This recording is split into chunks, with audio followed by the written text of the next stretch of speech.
Welcome to It Happened in Grand Prairie, Texas, as we bring you the history of our city and some of the people that are important to making history, some that are really new that are making history this very day and have made a promise to keep making history for our wonderful city of Grand Prairie. This is our history tape number 611, 611, and this is the beginning of our Black History Month celebration, and we are so pleased that we have a gentleman of par excellence principal from Grand Prairie High School, Mr. Joseph Showell.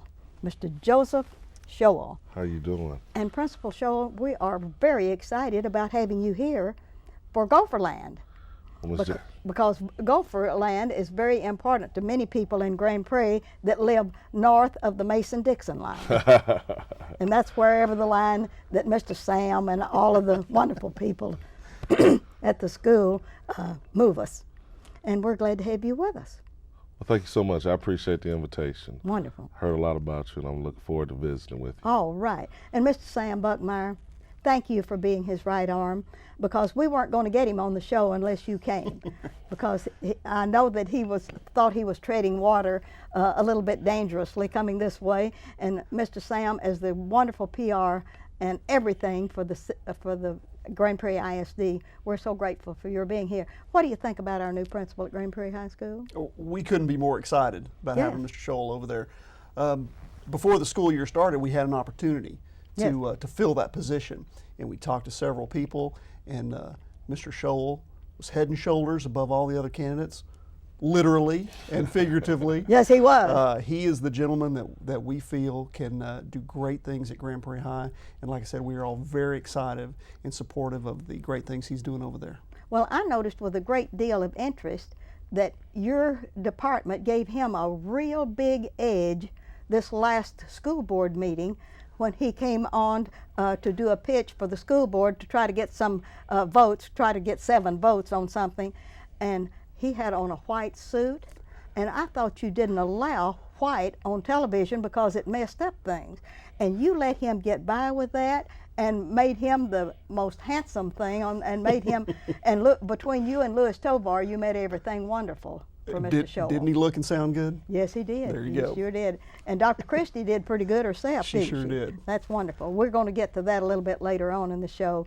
But thank you for being here and encouraging Mr. Showell to be here with us today. Thank you, Ruthie. First of all, we want your permission. We do this show particularly for the boys and girls in Grand Prairie. Especially when we do Black History and when we do our Hispanic Heritage show and when we do our Native American show. We want the boys and girls to know that you all didn't come on board just like you are now, that you started out as a little baby and someone helped you all along the way to grow into the very important and successful person that you are today. And it just didn't happen, and we want to teach them that with this interview today. You're going to go with me? Yes, ma'am. All right, okay. The exciting part is I'd like for you to look out into your camera and tell us about the real Joseph, where you were born, and name your parents and name your mother's maiden name in giving us that documentary. Okay. All right, okay. look right into your camera. Well, a little bit about me. I was born in Buffalo, New York, and my mother's name is Edwina Fletcher. And my grandparents were also instrumental, Darlene Showell and Joseph Showell. And my father's deceased, never had an opportunity to meet him. However, I had plenty of support from my parents in raising me. Moved rather quickly to East Hartford, Connecticut, where I lived for about 3 or 4 years. Then came here. My mother works for American Airlines, Yes. so we live about 15 minutes away in Euless. She still lives in Bedford, and went to Trinity High School. I know we're no longer in that district with Trinity High School any longer, but that was an interesting game to be. Well, that was wonderful. Somebody prayed for that, and the prayer was answered. That was really great for some of us. Now, I want to get back to your time in the far east of the United States of America. Yes, ma'am. North of the Mason-Dixon line, so to speak. Where did you go to elementary school? I went to elementary school. Back east, there were numbers. All and right. so in Buffalo, I went to PS 54, public school 54. 54. Went to 54. Who was your favorite teacher at PS 54? Let me think. Well, it was my principal, believe it or not, All right. Mr. Gershoni. All right. And he was a principal. What I remembered as a young boy, he taught me the differences between boys and young girls with a tuning instrument. And he had a big one and he had a little one, and he hit them on the table, and the vibration Yes. from the two, obviously the bigger one had a stronger vibration. Yes. And he was helping us boys learn how to play nice. Play nice. That's wonderful. So he was trying to explain to us that there are differences between, Yes. because when you're in the first and second grade, those differences aren't just noticeable. Exactly. All right. And from your elementary school, where did you go from there to middle school? Well, I went to middle school for a little bit in Connecticut at Sunset Ridge. All right. And Ms. Lazzarini Was that favorite teacher? was my favorite teacher there. And she was a math teacher. Oh, yeah. And she was fun, and that's one thing we remember. Class was fun. We didn't realize we were learning math. We just knew that she was what we call a cool teacher. She talked you through the back door of math, didn't she? She snuck Oh, us that in is there. so good. She snuck us in there. Yes, she did. And then when I left, I came here. Where did you go to high school? Trinity. Trinity. High School. Went to Trinity High School, Yes. and all of my coaches were very supportive of me. We used to play. Favorite coach? Favorite coach?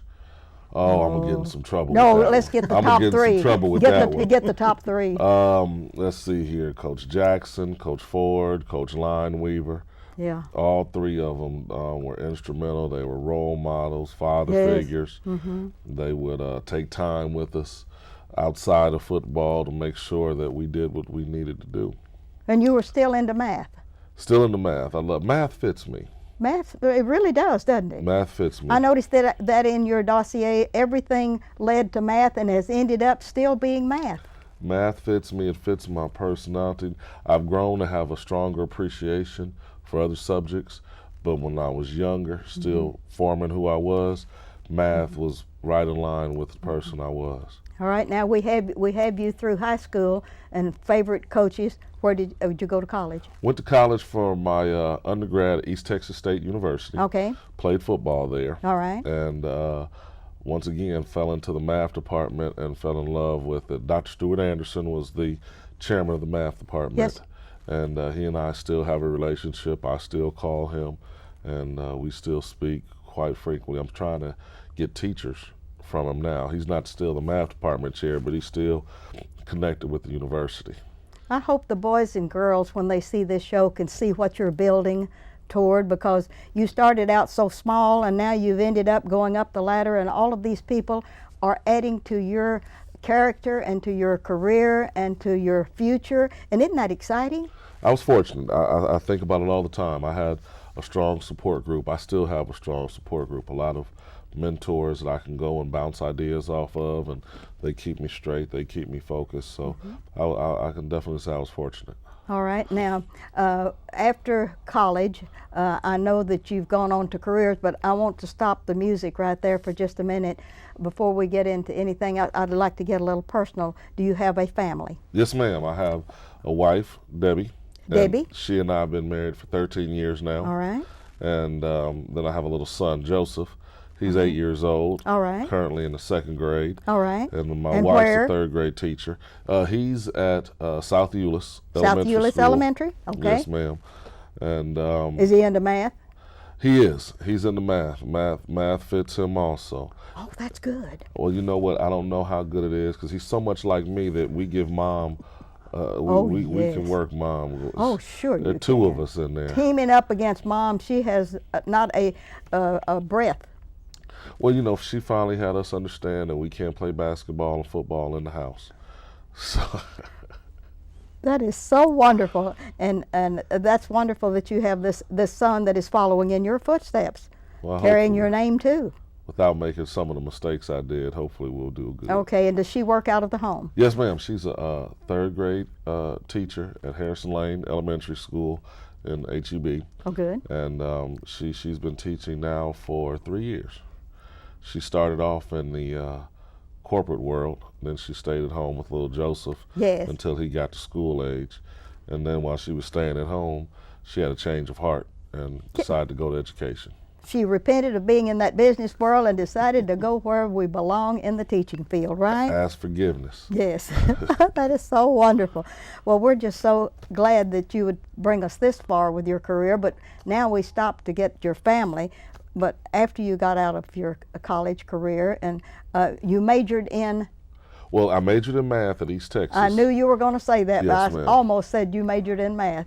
No, I majored in math at East Texas, and then I left East Texas and went to University of Texas at Arlington. Yes. And majored in education administration. Good, good. And there I had Dr. McNeil.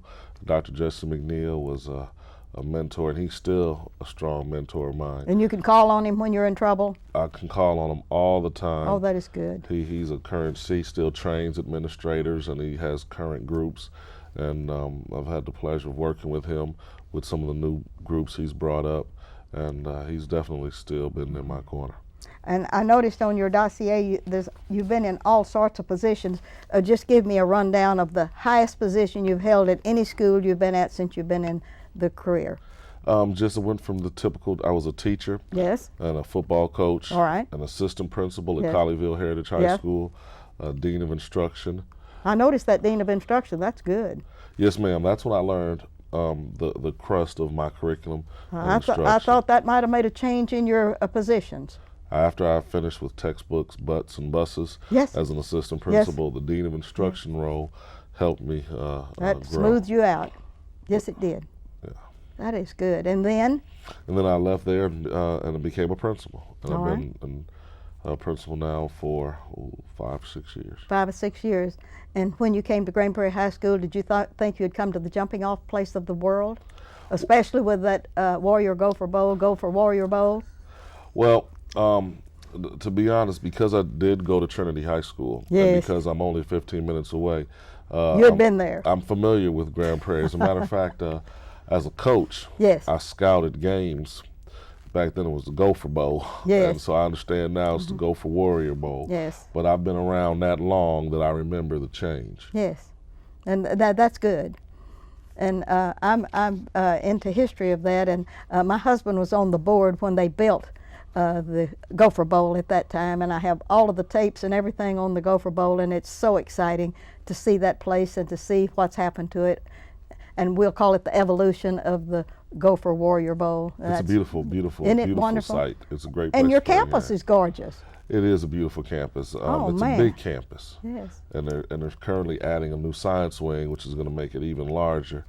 I wear rubber-soled shoes to work because I need to be able to get around and feel And you need to comfortable when I walk go on that home. floor of that gymnasium. They won't let you do that unless you have on the rubber sole shoes. Exactly, exactly. I was there for the NAAC program a couple of weeks ago, and I had on my soft sole shoes because I had to be on the program there, and they won't let you walk across there. They're very careful with everything at Gopherland. Take care of it. It's a beautiful place. Want to take special care. Yes. Well, now that you're familiar with the Gophers and everything, are you glad you made the change? Oh, 100%. The people in Grand Prairie have really been supportive. They've really embraced me. They've embraced the program that we're trying to bring in. I can bring my son to the games with me, and that's important.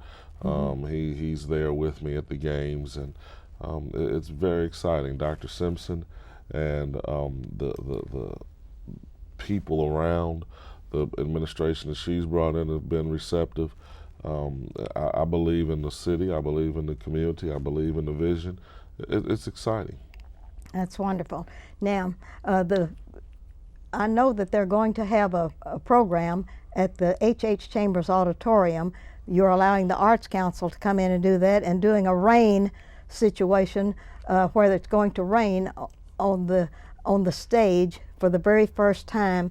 And it's going to be a first in Grand Prairie, Texas. And we hope you don't hear about all of that until a little bit later on, but it's very exciting to see that one of their plays, Singing in the Rain, and they're going to get some way to do the rain to come in on stage and yet protect all of the things that you have there. So keep your eyes on the Arts Council, will you, and help me do that? I didn't look too shocked when you said rain on stage, did I? Okay, I trust you. You trust us. We're in the mood for all of that good stuff. All right.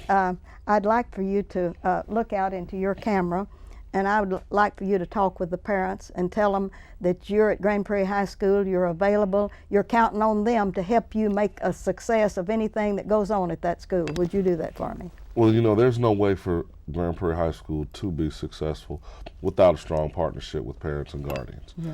We need the support of the parents, of the guardians, because the children, they are struggling right now. Education is difficult.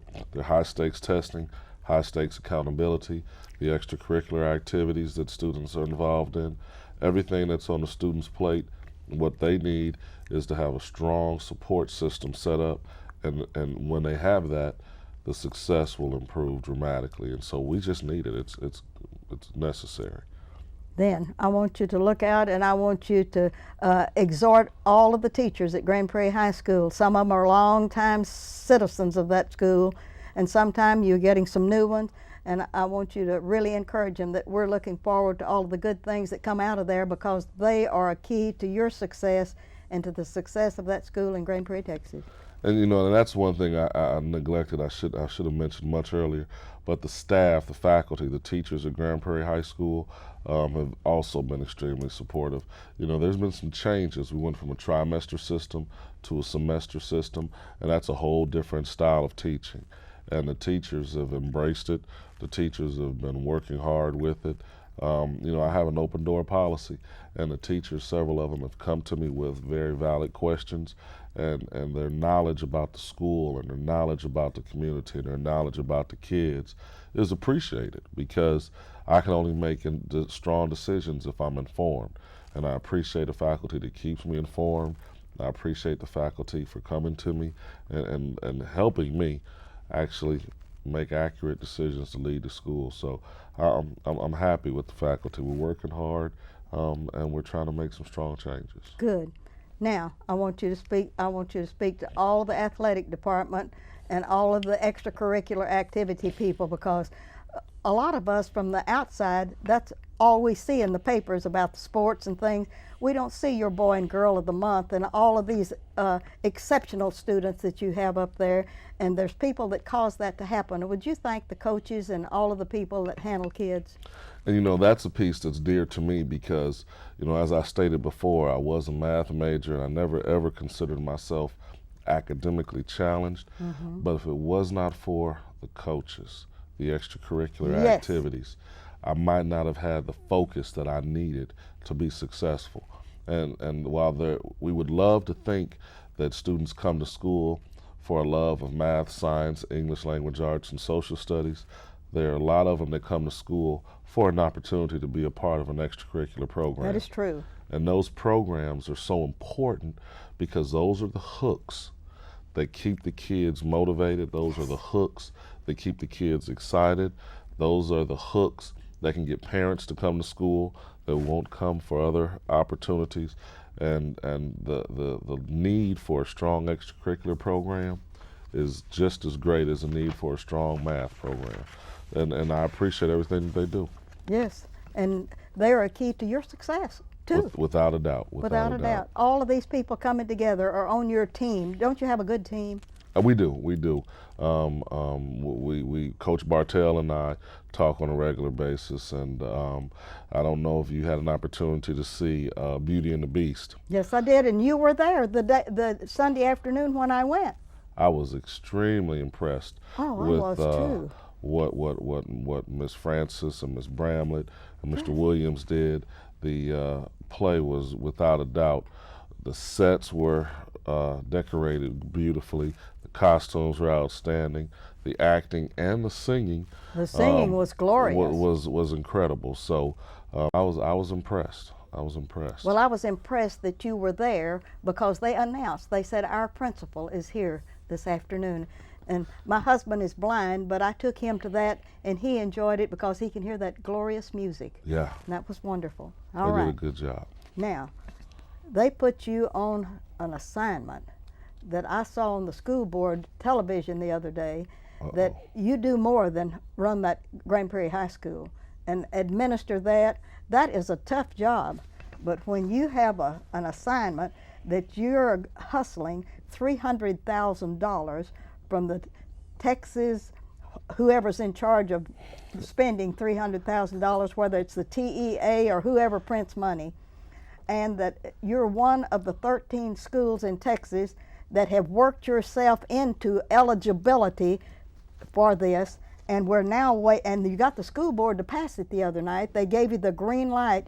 You and Dr. Christy Hansen have really spent a lot of time in Austin and doing all this stuff besides running this high school, and I think that's remarkable. And I want to know now, are you still in negotiations, or are you going to go down there and hustle $300,000?